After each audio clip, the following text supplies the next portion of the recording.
Que nous apprend la civilisation d'Aksum?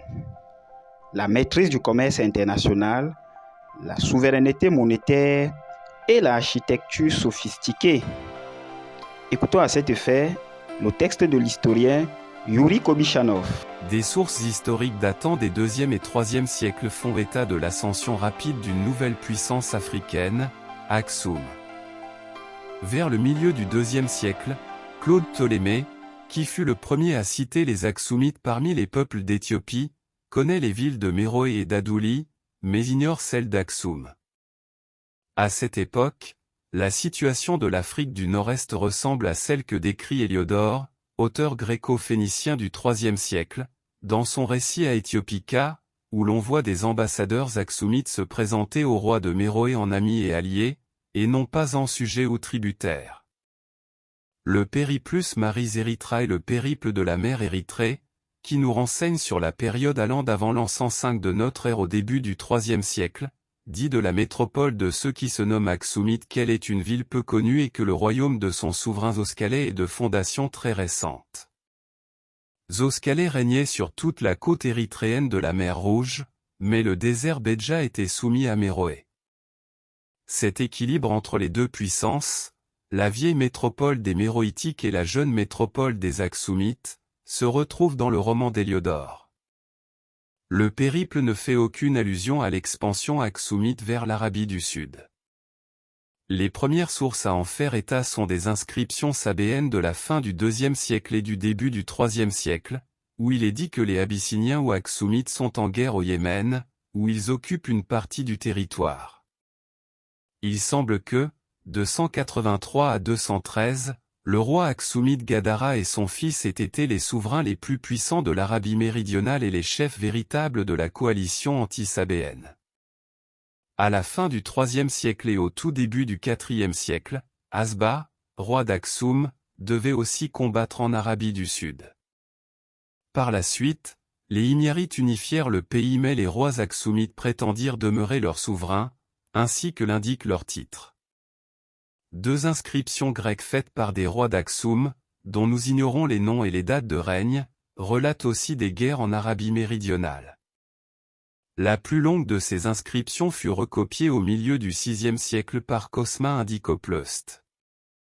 Son auteur avait conquis les régions côtières du Yémen, jusqu'au pays des Sabéens, ainsi que de vastes territoires en Afrique, des frontières de l'Égypte à la région de l'Encens, en Somalie. Vers l'an 270, la renommée du nouvel État avait atteint la Perse. Le Képhalaya du prophète Mani décrit Aksum comme l'un des 4 plus grands empires du monde. De quelles ressources et de quelle organisation Aksum disposait-il pour s'assurer de tels succès?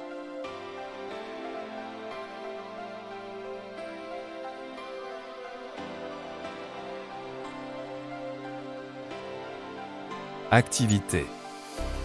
La grande majorité des Aksumites pratiquaient l'agriculture et l'élevage, et menaient une vie pratiquement identique à celle que mènent aujourd'hui les paysans du Tigré. Ils avaient aménagé les pentes montagneuses en terrasses et capté les eaux des torrents pour irriguer leurs champs. Sur les contreforts et dans les plaines, ils avaient construit des citernes et des barrages pour emmagasiner l'eau de pluie et creuser des canaux d'irrigation. D'après les inscriptions, ils cultivaient le blé et d'autres céréales, ils connaissaient aussi la viticulture. Ils utilisaient des charrues tirées par des bœufs. Ils possédaient de grands troupeaux de bœufs, de moutons et de chèvres, ainsi que des ânes et des mulets. Comme les Méroïtiques, les Aksumites avaient appris à capturer et à domestiquer les éléphants, mais ceux-ci étaient réservés à l'usage de la cour du roi. D'après les inscriptions, ils se nourrissaient de galettes de blé, de miel, de viande, de beurre et d'huile végétale, et buvaient du vin, de la bière et de l'hydromel. Les métiers artisanaux, pratiqués notamment par les forgerons et autres artisans métallurgistes, les potiers, les maçons, les tailleurs de pierre et les sculpteurs, révèlent un très haut degré d'adresse et de sens artistique.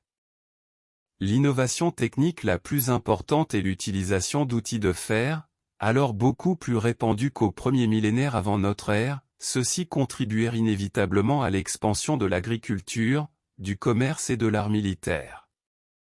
Autre innovation, l'utilisation en maçonnerie d'un mortier facilitant la cimentation, qui allait permettre l'essor d'un type de construction à base de pierre et de bois. Structure politique. De la principauté à l'empire, la construction du pouvoir. Aksum s'est construit par étapes.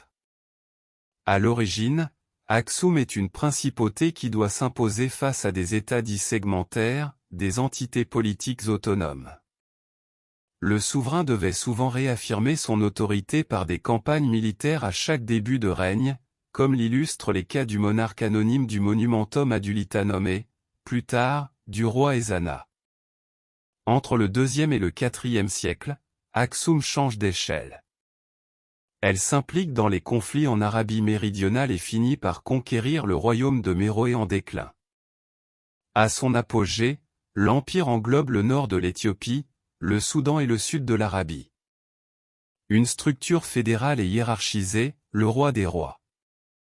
Le système politique aksumite n'est pas une administration centralisée à la romaine, mais plutôt un système vassalique ou féodal.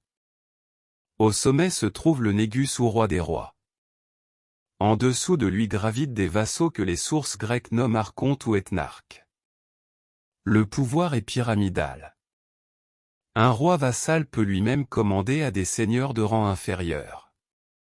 On y trouve des entités de taille très variée, des royaumes comme celui de Himyar jusqu'à de petites principautés comme celle d'Agabo, quelques centaines d'hommes.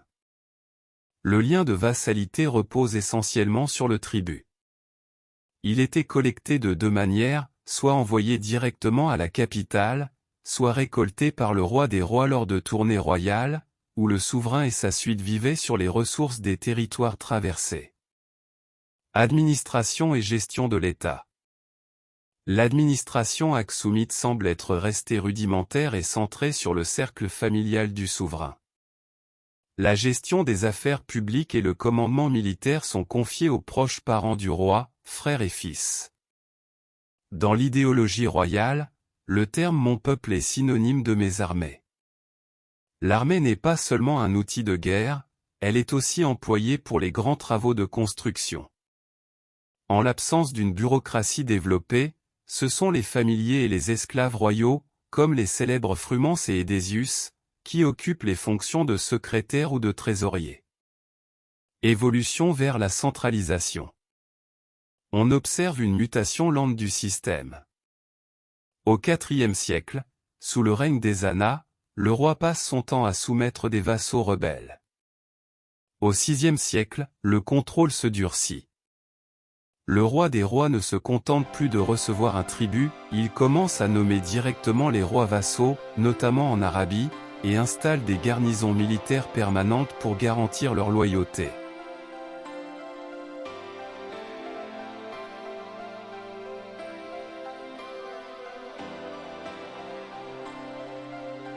Politique commerciale.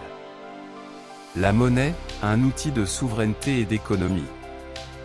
Aksum se distingue comme le premier État d'Afrique tropicale à battre sa propre monnaie dès la seconde moitié du IIIe siècle, sous le roi Andibi. Frapper l'or, l'argent et le cuivre étaient une proclamation d'indépendance. Les pièces diffusaient le nom des monarques et les devises du règne à travers le monde connu. Le système monétaire aksumite était calqué sur celui de Byzance en termes de poids et de modèle, facilitant ainsi les échanges internationaux. Il est à noter que les royaumes vassaux ne possédaient pas cette prérogative, ce qui soulignait la suprématie d'Aksum. Le dynamisme des flux commerciaux. Le commerce aksumite reposait sur un réseau de transport maritime efficace, centré sur le port d'Adouli. Les sources historiques, Pline, le périple de la mer Érythrée, Cosma Indicopleust, révèlent qu'Aksum exportait principalement des produits issus de la nature.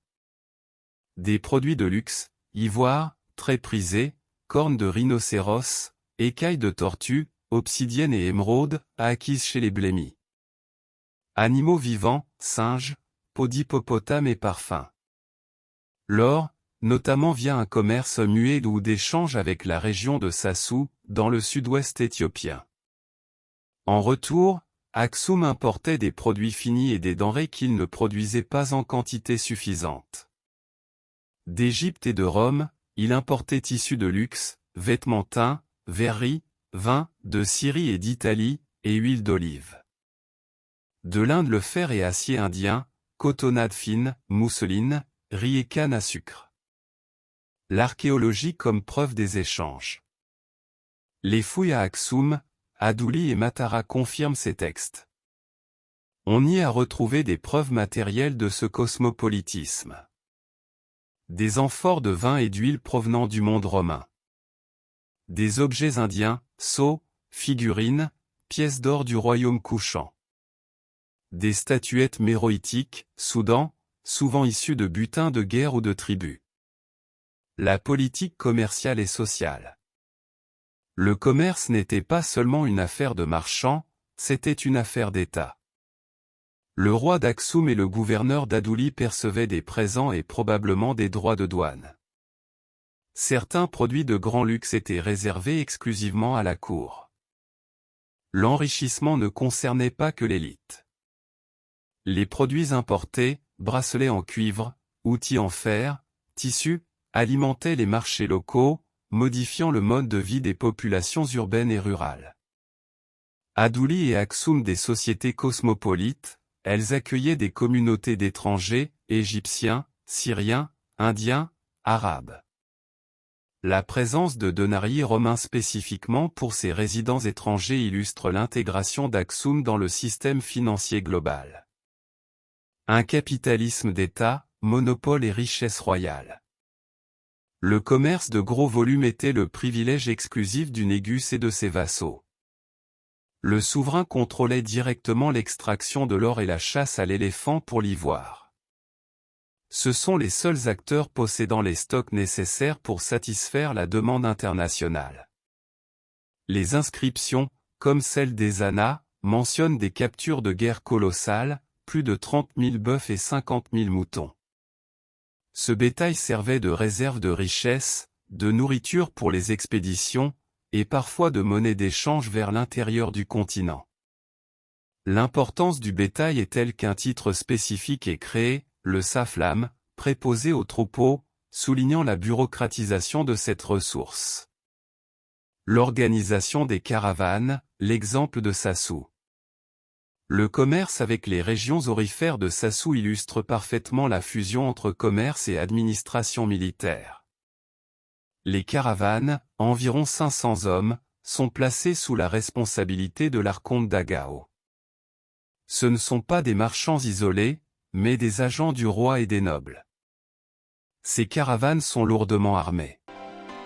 Toute attaque contre une caravane entraînait des expéditions punitives impitoyables, car toucher au commerce, c'était attaquer l'État.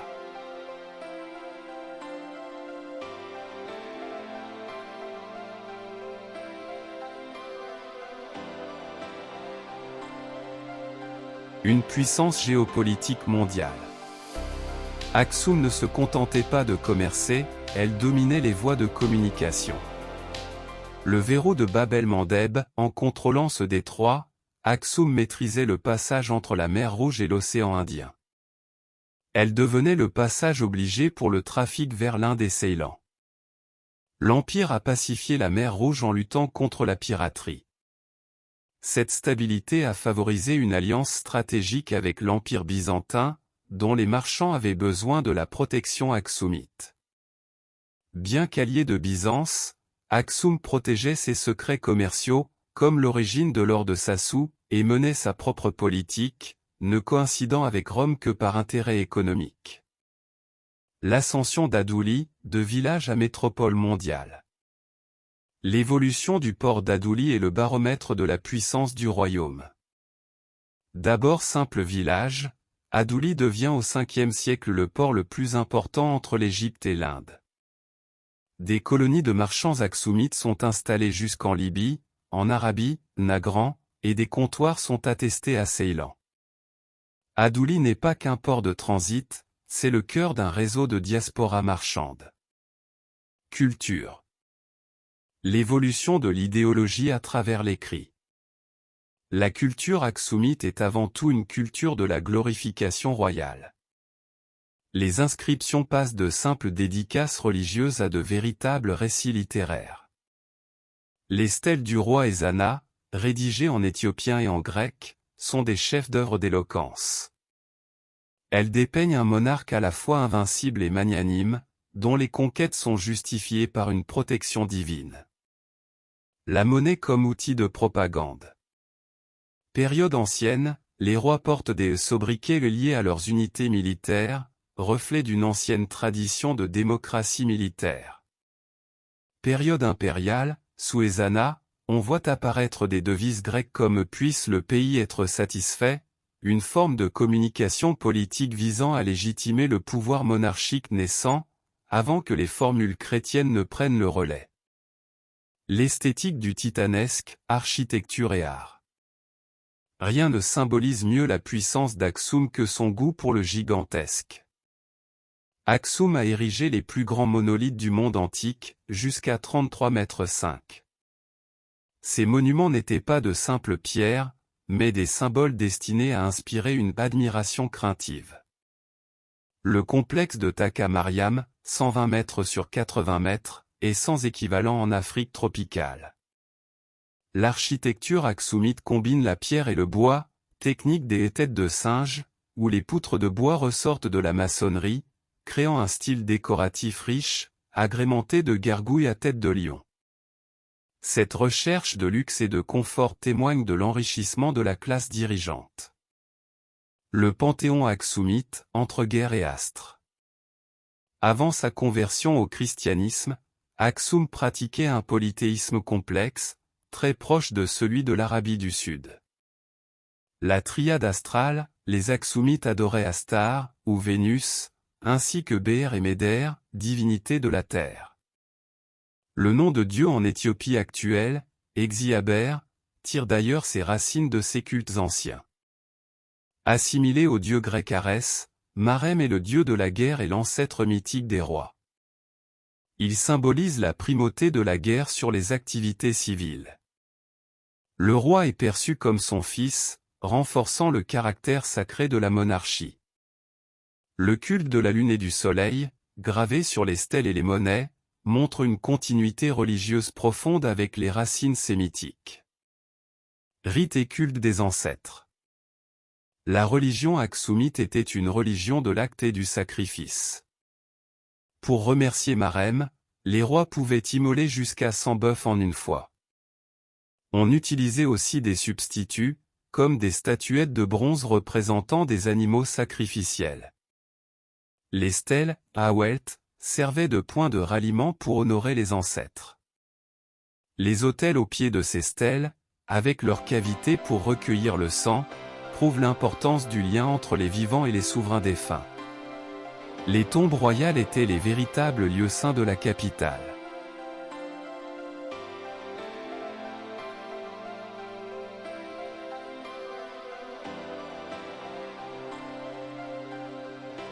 Un paysage religieux pluraliste et international.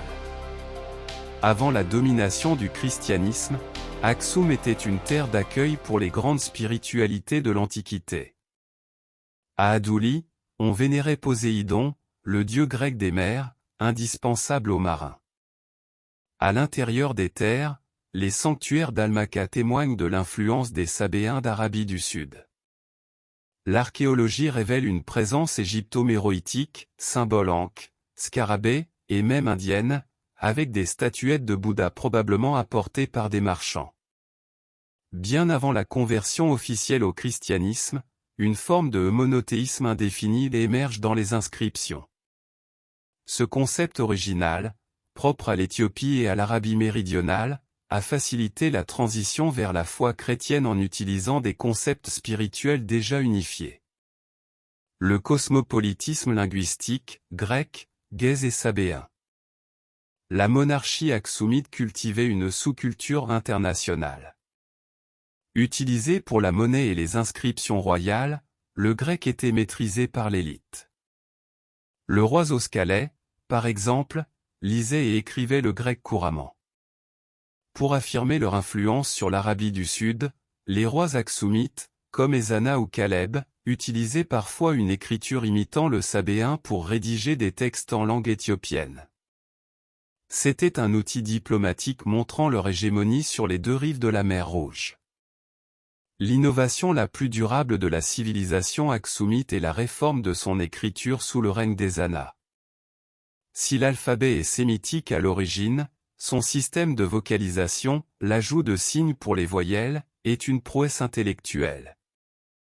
Des chercheurs ont établi des liens probables entre cette réforme et les écritures indiennes, Brahmi et Kharoshthi, notamment pour la notation des voyelles. À l'inverse, le système numérique aksumite s'inspire de la Grèce. Malgré ses influences, l'alphabet a été conçu par des Éthiopiens pour épouser parfaitement la phonologie de la langue gaze. C'est ce système, toujours en usage aujourd'hui, qui constitue l'un des piliers de l'identité éthiopienne. Le rayonnement culturel d'Aksum vers l'étranger. Aksum n'était pas qu'un récepteur, c'était aussi un émetteur de culture. Une hypothèse historique fascinante suggère que l'alphabet éthiopien aurait influencé la création de l'alphabet arménien par Mesrop Mashtots au 5e siècle, via des réseaux de moines syriens. Les palais aksumites à plusieurs étages ont influencé l'architecture sud-arabique, tandis que l'usage des éléphants dans les rituels royaux montre des échanges profonds avec Méroé et l'Inde. Le royaume d'Aksum n'a pas été qu'une simple étape commerciale. Ce fut un grand centre de diffusion culturelle capable d'assimiler les influences de la Méditerranée, de l'Afrique du Nord-Est et de l'Asie pour produire une civilisation originale.